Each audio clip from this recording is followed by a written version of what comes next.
Today we're dealing with something that we never imagined and is unimaginable. Since the last update, we have gotten better access to the building. We have cleared the building, and it is with great sadness that I share we have not 20 but 50 casualties. In addition to the shooter, there are another 53 that are hospitalized. Because of the scale of the crime, I've asked the governor to declare a state of emergency. We're also issuing a state of emergency for the city of Orlando so that we can bring additional resources to bear to deal with the aftermath. Our focus is going to be on identifying the victims and notifying the families. We're setting up a hotline for concerned family members. There's 407-246-4357. The identification process may take some time, so we ask for your patience because we want to be accurate. Concerned family members can call the hotline, however, and let them know that you have someone that you are concerned about. I continue to be so proud of our community, the support that is shown, the response that has been made. I'm also thankful to entities from all around the country and all over the state of Florida. The governor has made all the resources of the state of Florida available. Orange County has made all of their resources available. We have assistance from the White House, so every possible asset we have brought to bear. Mayor Jacobs. Thank you, Mayor Dyer. Of course, let me start with expressing my sympathy for the families, for the loved ones of those who we have lost in the last 24 hours.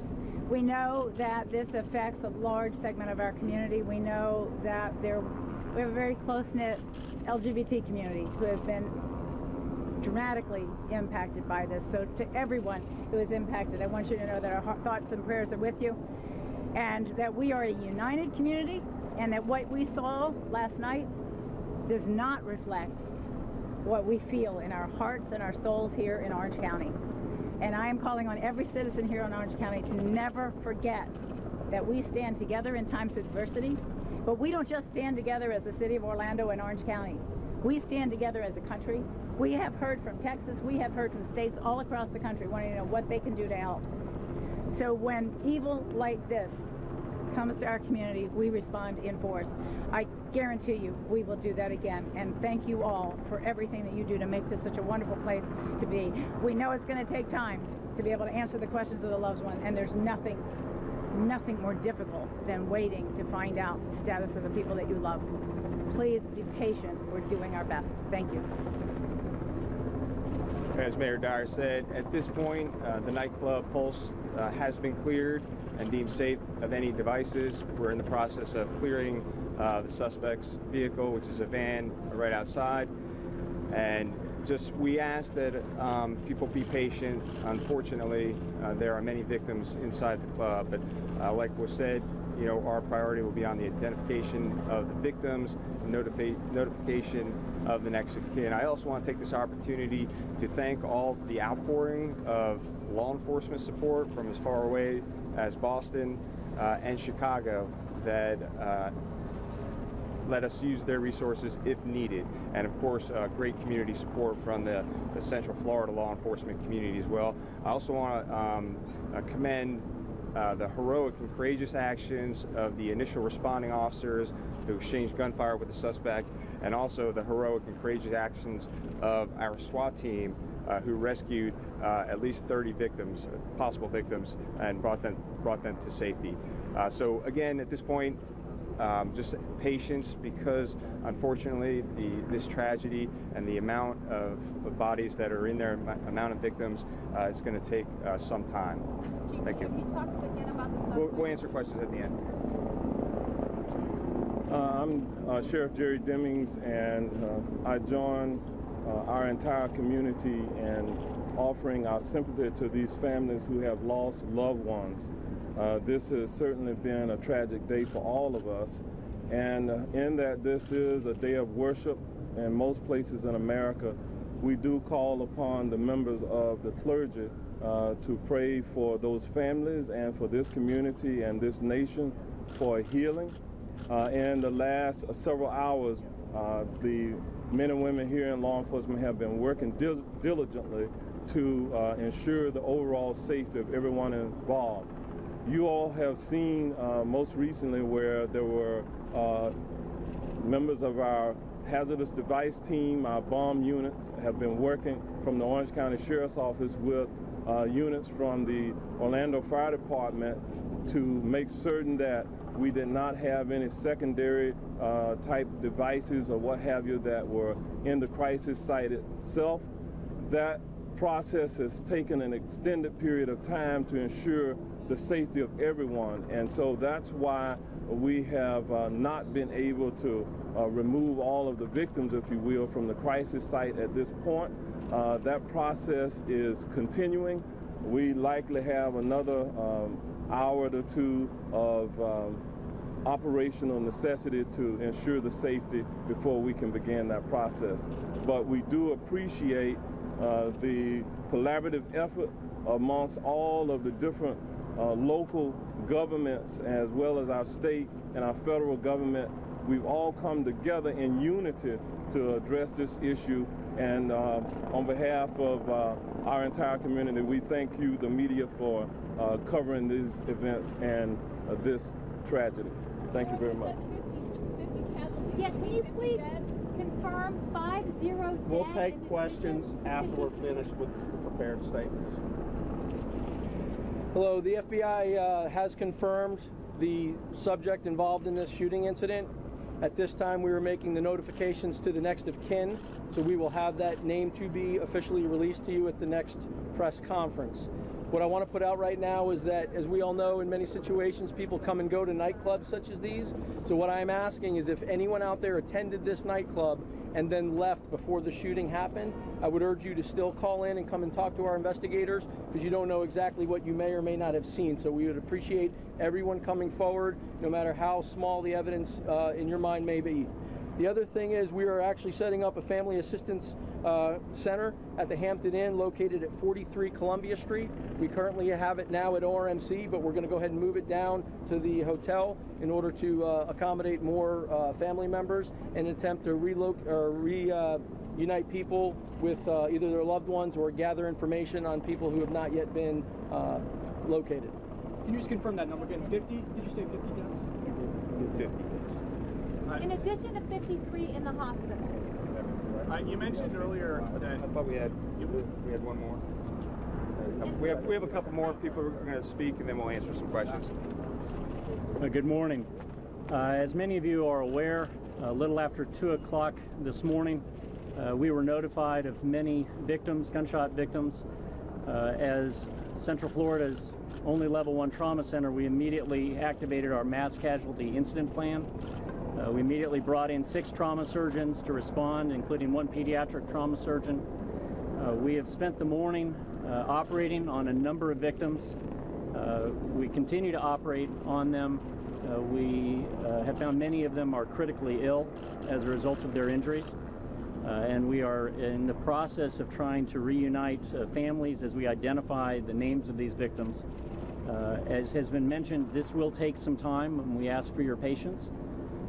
But we will reunite the families and the victims just as quickly as we can. Thank you. Do you need blood donors? Blood is a wonderful gift. That can all be arranged through the local blood banks. Please don't come to the local hospitals, but you can work through the local blood banks to be able to donate, and that would be a tremendous help. Thank you. first named up. Michael Cheatham.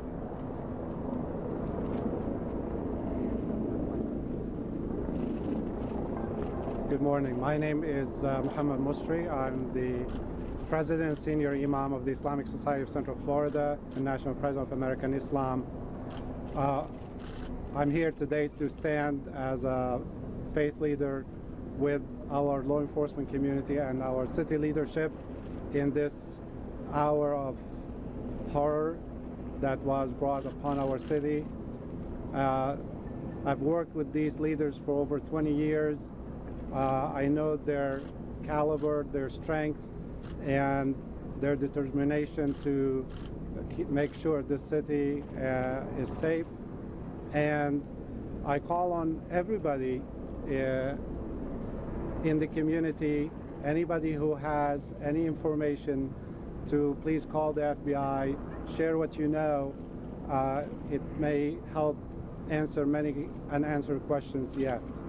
I also call on my fellow faith leaders, Jewish, Christian, Muslim, Hindu, whatever faith you follow.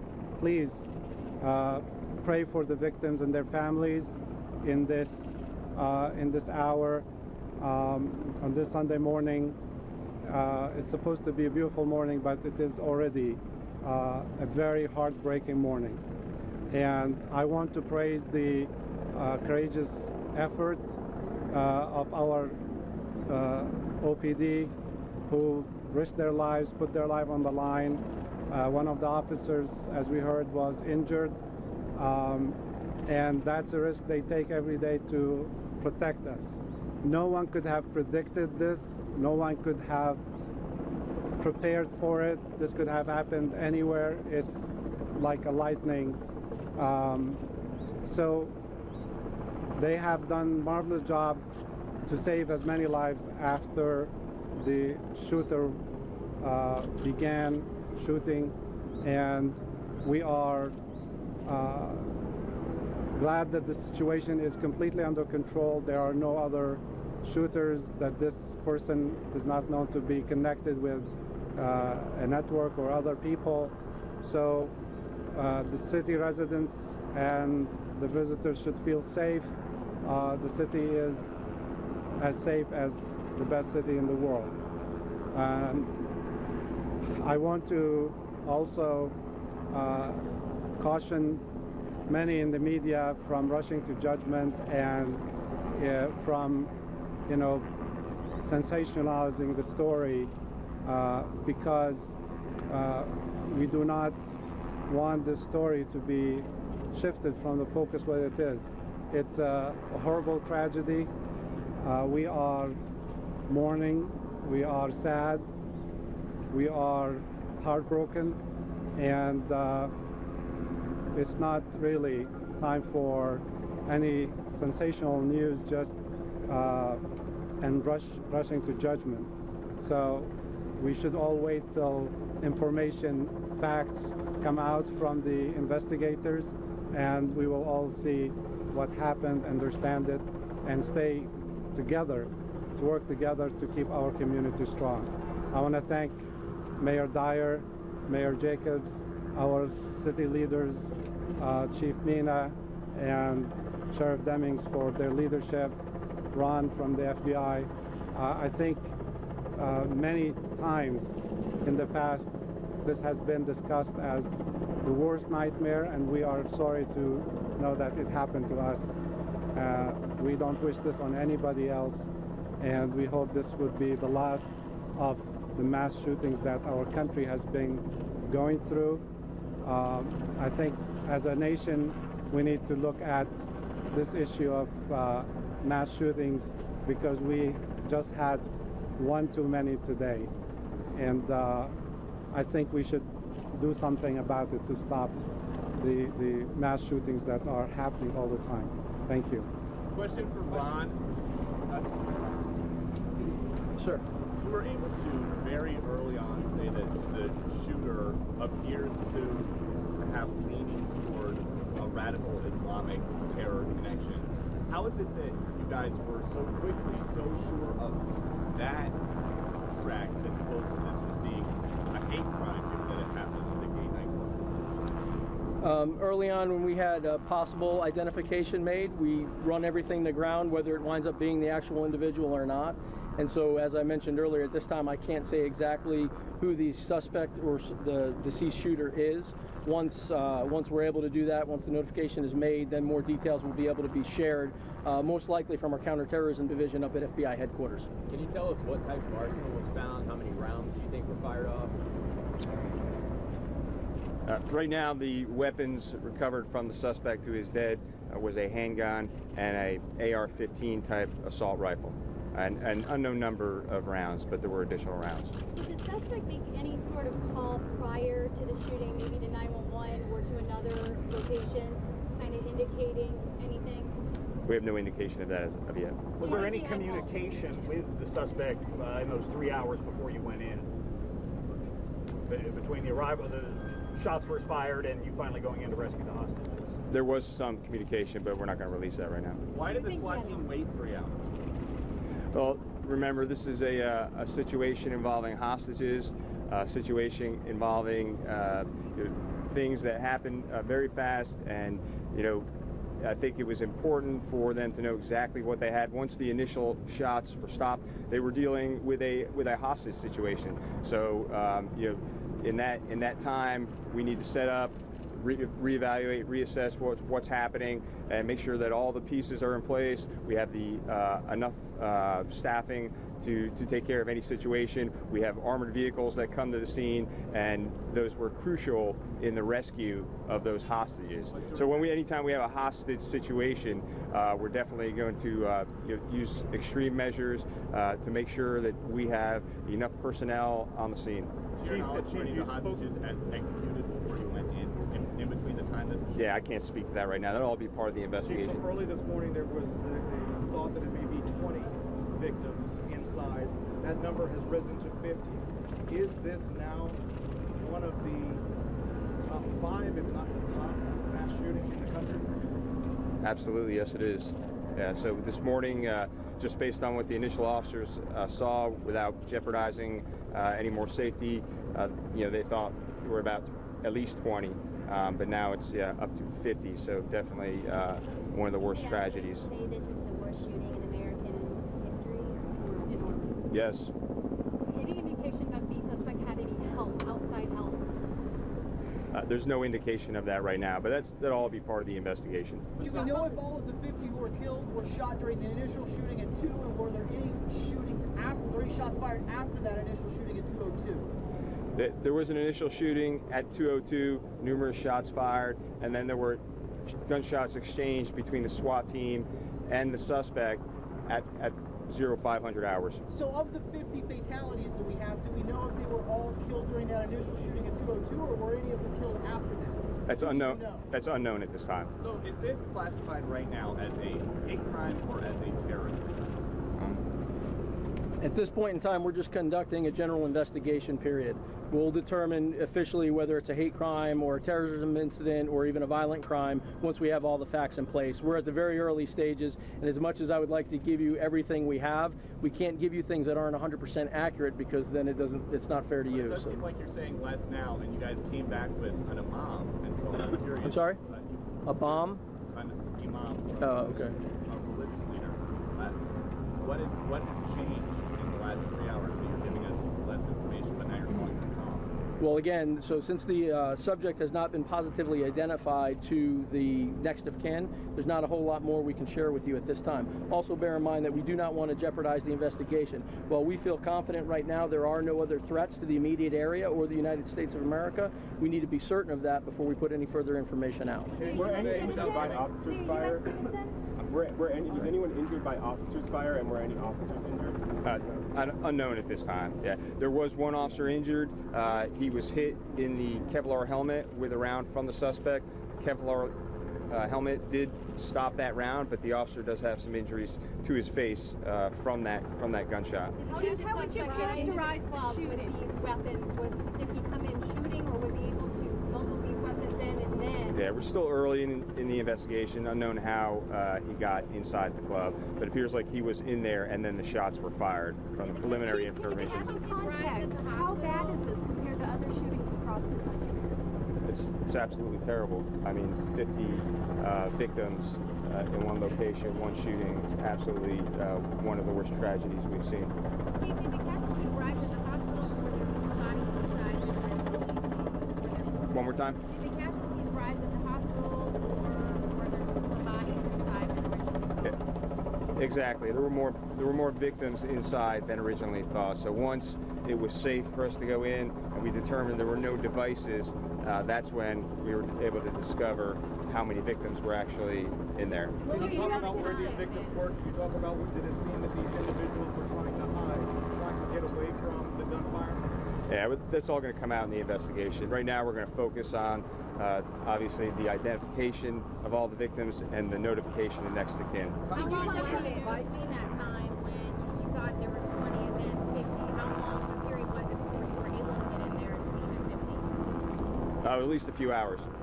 Congressman Peter King just said that the shooter is from Afghanistan and is trained in the use of weapons and knows what he's doing. Can you speak to that at all? No. U.S. citizen, here we are, the city beautiful, the scene of one of the worst mass shootings in the U.S. Your thoughts? Absolutely, it's definitely a tragedy, not only for the city but for our entire nation. You know, we believe this is a tragedy that could happen anywhere in the United States of America, and what we need to do is continue to be vigilant and call.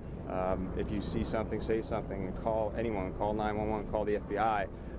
If you see something that's out of place or you see someone that's acting strange behavior. What is the mood among the first responders on the scene? No, we can't confirm that. What is the mood among the first responders on the scene? Shock? Absolutely, just to look into the eyes of our officers told the whole story. Obviously, you know, some of those officers had 20 plus years on. One of the lieutenants, who was one of the first on the scene, he's a 23-year member of the police department and almost 20 years on the SWAT team. And you could tell that they were all shaken by this incident, by what they saw inside the club. They did a unbelievable job, courageous efforts in rescuing many hostages, at least 30 from inside the club. But after it was all said and done, you could tell really this kind of tragedy takes a toll on everyone, even law enforcement officers. Can you describe what calls that you were receiving from the people that were inside? So we're going to brief roughly every 2 hours. We're going to do 3 hours.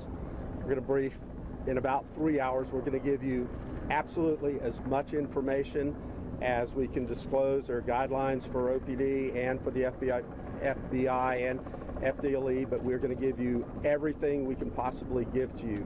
Right now, we want to focus on identifying the victims and notifying their families.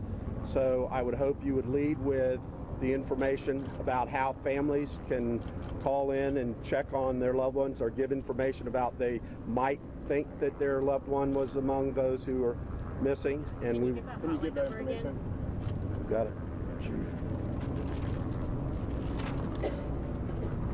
407-246-4357, 407-246-4357. People can call if loved ones want to call and try and get some information or help us with information. They could also call the FBI for any tips, and that's 1-800-CALL-FBI, and they'll just hit option number 2 when prompted. 1-800-CALL-FBI, option number 2 when prompted. And one more time, our hotline for family members is 407-246-4357. So we'll target the next media briefing at 1. We're targeting the next media briefing at 1:30 today. We do understand that Governor Scott is en route, so he may want to do something before that, and we'll keep you guys updated on that. But the next law enforcement briefing will be at 1:30.